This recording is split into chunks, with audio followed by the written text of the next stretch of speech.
కీర్తనలు 110 నుంచి చివరకు చదువుతున్నాను. యెహోవా నా మొరను నా విన్నపములను ఆలకించి ఉన్నాడు. కాగా నేను ఆయనను ప్రేమించుచున్నాను. ఆయన నాకు చెవియెగ్గెను. కావున నా జీవిత కాలము దేవుని ఆయనకు మొరపెట్టుదును. మరణబంధములు నన్ను చుట్టుకొని ఉండెను. పాతాళపు వేదనలు నన్ను పట్టుకొని ఉండెను. శ్రమయు దుఃఖమును నాకు కలిగెను. అప్పుడు యెహోవా దయచేసి నా ప్రాణమును విడిపింపమని యెహోవా నామమును బట్టి నేను మొరపెట్టుదును.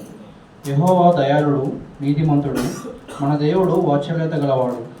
యెహోవా సాధువులను కాపాడువాడు.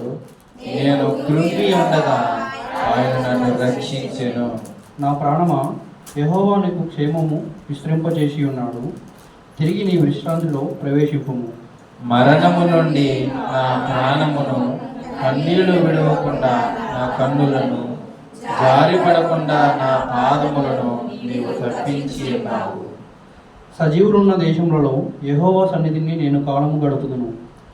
నేను అలాగు మాట్లాడి నమ్మిక ఉంచితిని. నేను మిగుల బాధపడిన వాడను.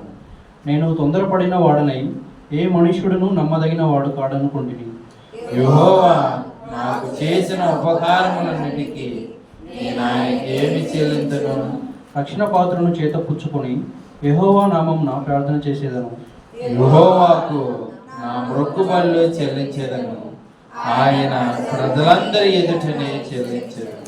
యెహోవా భక్తుల మరణము ఆయన దృష్టికి విలువగలది.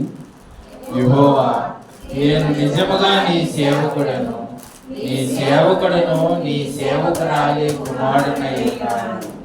నీవు నా కట్లు విప్పి ఉన్నావు. నేను నీకు కృతజ్ఞతార్పణ అర్పించేదను. యెహోవా నామమున ప్రార్థన చేసేదను. ఆయన ప్రజలందరి ఎదుటను, యెహోవా మందిరపు ఆవరణములోను. 19 వచ్చిన అందరూ చదువుకున్నాం.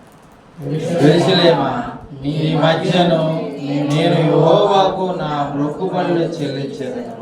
యెహోవాను స్తుతించుడి.